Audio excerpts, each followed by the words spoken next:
we're giving away a $100 military-grade telescope for free. You just pay the shipping.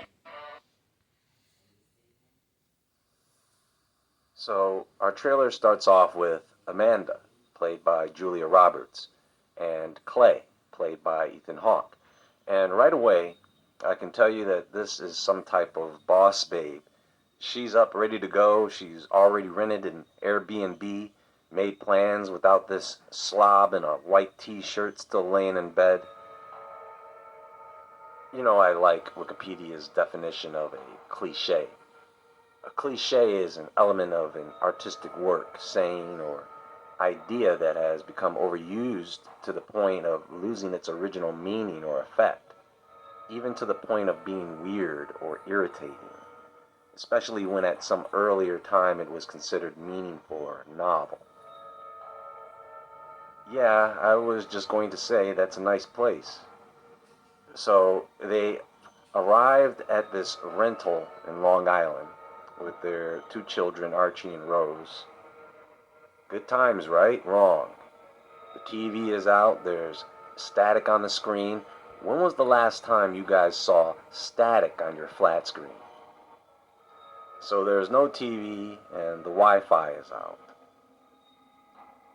If it was any one of us, we probably wouldn't think anything of it, but maybe a temporary outage. But they also know their cell phones don't work out there as well. So right now, we know more than the characters do in the film.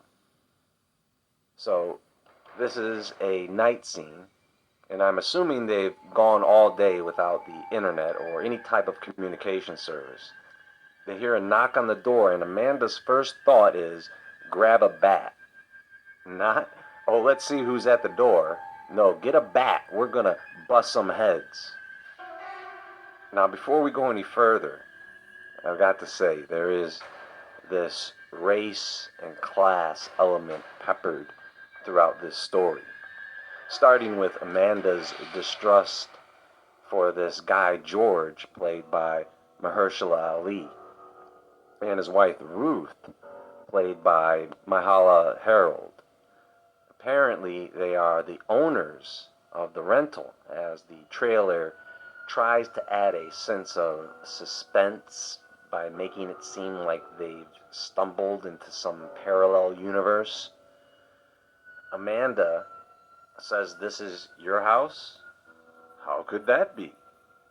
George tells them that there's been a blackout, and one of the rules of what you should not do in a crisis is discriminate or use any type of hate speech, because when everything is going to shit, you can't have people breaking off into their own little groups or tribes when you are trying to be a larger, more efficient community. Yeah, so this was based on a novel with the same title, written by Rahman Alam.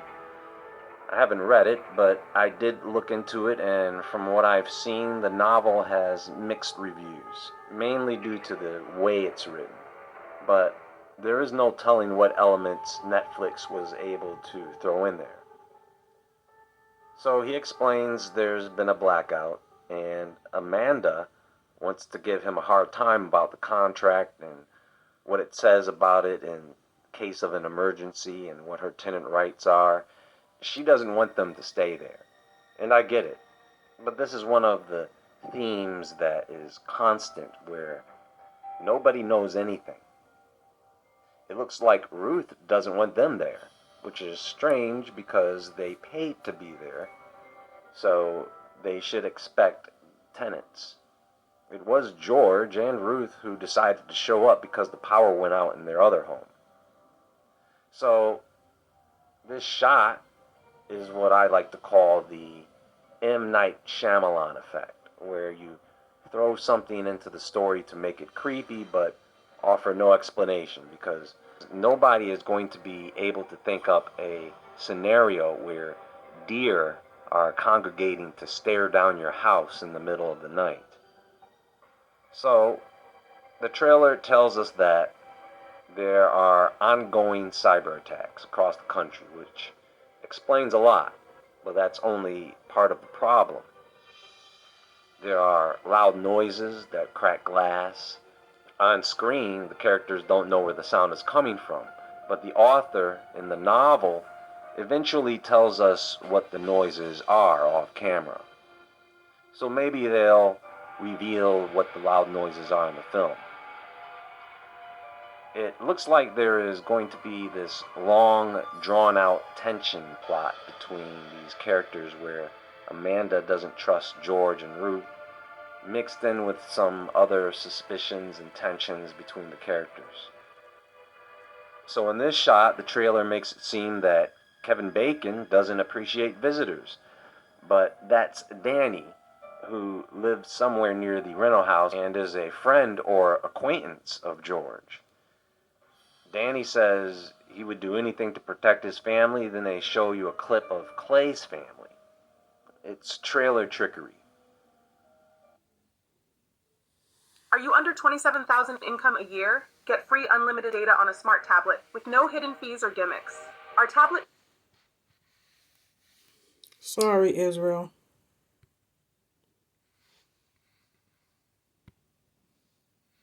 Okay, I don't know what this scene is, but I'm going to guess that these are a bunch of Teslas that for some reason drove themselves to this location. That's probably why they're all banged up. I don't know why they're all white. Maybe they drove themselves off the assembly line. Tesla became Skynet and dispatched their Model X hunter killers. And we have this quick montage of events. And then this guy comes across a scared woman who only speaks Spanish, and because Clay has Spanish phobia, he takes off and leaves her there. Now, in this scene, I don't know if that's blood in the background or some chemical, maybe the lady exploded, who knows. I think it's more trailer trickery. This is actually a cool shot that gives the film an abstract or bizarre feel, but it's just a doomsday traffic jam outside New York City, which is not uncommon, by the way, but a really cool effect when you look at it sideways. And we have an explosion, and I'm guessing that this is a small plane crash or something crashing, right? And that's the trailer.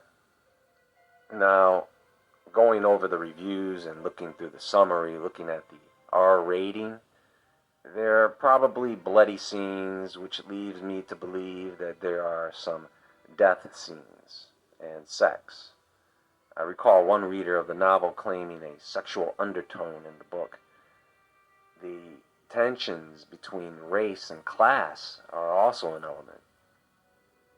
And since this whole thing is about what you don't know or not being prepared for an event like this, being kept in the dark, the tension and distrust can build between people. The film may end up sending a strong message even with a hazy ending. There is definitely some global apocalyptic event that has occurred while the characters only know about what's going on around them. And they'll probably show you scenes of that towards the end of the film. You know, when something like this happens, wherever you may be at the time, panicking is, of course, one of the most counterproductive things you can do in a crisis. It clouds your judgment and prevents you from thinking clearly. It's like I always say, that's part of preparing your spirit, meaning you have to prepare to be in a very uncomfortable situation, and your spirit needs to be able to endure that. Some people will be in denial or ignore the crisis, which only makes things worse. They delay in seeking help. They wait too long. Some people spread false information. You don't want to be isolated. You really don't want to disobey authorities. If you can avoid them, avoid them. If not, you don't want to be in a situation where they detain you. You don't want to take unnecessary risk. You really don't want to be caught unprepared. And it's hard to prevent when you are out there. So that is something to consider. A lot of people, because they aren't prepared, they engage in looting or opportunistic behavior. Even people who are law-abiding citizens can resort to this if things get chaotic. And that's important when you think about underestimating the crisis. You should always think that things could be a lot worse in other places. You can't rely solely on technology. You can't neglect your mental and emotional well-being. You can't discriminate or engage in hate speech, waste resources. You definitely can't lose hope. I would definitely stay away from being a vigilante, trying to save everybody. Neglect your personal hygiene, but never disregard the needs of anyone that is in need. Make sure you take care and don't assume that everything will return to normal immediately.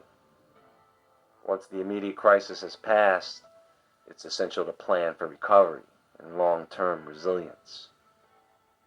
These are things to keep in mind.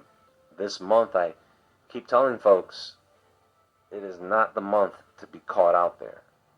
We had another event occur early morning in Maine. This month, we just had an eclipse. We have attacks in Israel, and now this. Last October was pretty bad for a lot of folks last year, too, and the year before that. There are bad people out there hunting during this season of devils. It's crazy, and I don't even want to talk about this holiday coming up. I'm losing interest in the silly things people partake in. See, to me, we don't have to get into what's right or wrong. We could just talk about what's healthy and what's unhealthy. It's not really a good time to be celebrating death.